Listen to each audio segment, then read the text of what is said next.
We now know which stars and shows are in the running to receive Broadway's highest honor. Earlier today, Jane Krakowski and Christopher Jackson announced nominations for the 2017 Tony Awards. This year's Broadway season featured several new musicals and plays, so who will walk away with the Tony statue at next month's awards show? Actor, playwright, and CBS News contributor Jamie Wax is here to give us all the details about what we can expect. Thank you so much for joining us, Jamie. Good to see you guys. So, I guess I'll ask you what your first impression on the nominations. I'm excited. I mean, for me, this is a really, really exciting year for Broadway as an entity, as a showcase for talent. I mean, you've got plays that represent the best American writing. All of the playwrights, it's a Broadway debut for all of these playwrights nominated in the new play category. We've got incredible new musicals, and then we've got these beautiful revivals of musicals. Last year was the year of Hamilton. To me, this is the year of variety and competition. It's an exciting time for fans of Broadway. Yeah. So what are some of your favorite shows out there right now that have been nominated? There's so much good stuff right now, Vlad. I love, of course, Hello, Dolly is, just sort of behemoth, but also Dear Evan Hansen. Which I heard that everybody who said to me, Vlad, go see Dear Evan Hansen, and you will be bawling. And I'm like, it doesn't take a lot to get me bawling, but I mean, I cry at like car commercials, but like, Yes, it's that emotional. It's very emotional. It's also really funny and multi-layered, and it's a show that's making teenagers able to talk to their parents in a way about their issues that they haven't before. It's having a real impact. The original cast album hit the charts, the pop charts, which almost never happens. It feels really new. It's from the team of Pasek and Paul, who just won the Oscar for La La Land.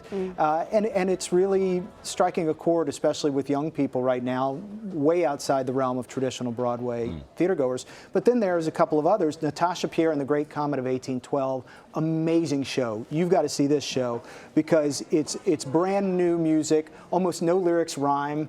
Nice. It's insanely well staged and designed. You're in the middle of the action. Literally, they have built seating on stage, so any direction that you look, the show is happening.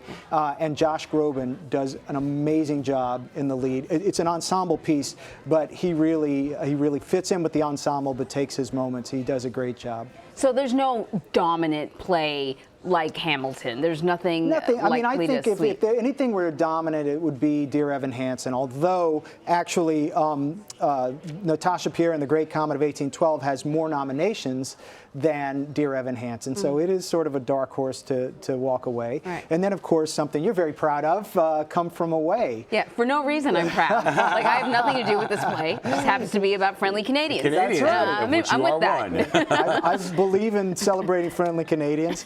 It's a beautiful play, some great performances. Again, another real ensemble piece, and it seems like everyone from Newfoundland is coming to Broadway to see this play. Yes, There's a lot of A's in the line for the theater. Yeah. That's hilarious. Yeah. Well, I have to get my ticket before they rip up my passport. Yeah, It might be mandatory for expats. So, there are also a lot of big stars that have been nominated, and it looks like very tough competition this year. It is. I mean, there's a lot of great stars. One of my favorite things running right now is Little Foxes, in which Laura Linney and Cynthia Nixon alternate two roles, one larger, one slightly smaller, two completely different women. So you can go see this play twice and have two totally different experiences. That's pretty wild. Yeah, and what's great is they put Cynthia Nixon, they put them in the categories that they played on opening night, so that they wouldn't be in direct competition with each other. So Cynthia Nixon's in featured actress in a play, and Laura Linney is in lead actress in a play for that. Yeah. That's a great one. I really think Allison Janney is spectacular in 6 Degrees of Separation. There's also some strange snubs, I guess, this year, you would say. The play Anastasia, the musical, it doesn't change anything about musical theater in the way that Fun Home and some of these other shows, Dear Evan Hansen, Hamilton, do. But it's a beautiful traditional musical. It is not in the best revival of a musical category. Neither is Cats, which is kind of surprising for a lot of people. It is surprising. So Broadway had a great year, one of the highest grossing years. What do you think is behind it? Well, there's two things. I mean, one is kind of cynical and one is kind of hopeful. Broadway tickets are more expensive than ever. I mean, people are paying $800. That's not a markup. That's a premium ticket price to see Hello, Dolly.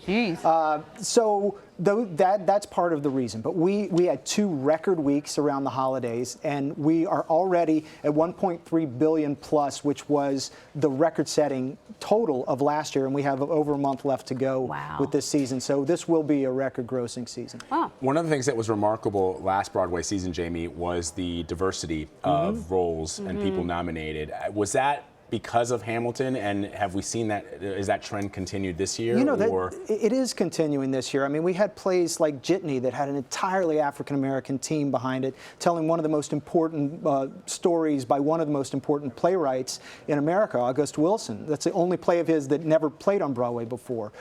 You've got a really good casting, like actual Asian actors being cast in Miss Saigon for the first time, which you loved very much. I love Miss Saigon. I mean, I loved it. I saw it when it first opened on Broadway back in 1992, I think, and I just saw the revival. Like, I saw it in previews, and I saw it again. It's wonderful. You've got playwrights like Lynn Nottage. I mean, if you look at the 4 plays nominated for Best Play, they are a prescription of social woes right now. A Doll's House Part 2 about the subjugation of women. Indecent, about a true story about a group of people who wrote a play that had a lesbian subplot who were all arrested for indecency. Oslo, which is about foreign policy and how it takes interlopers sometimes to sort of get Americans out of their head about how to relate with other cultures and create peace.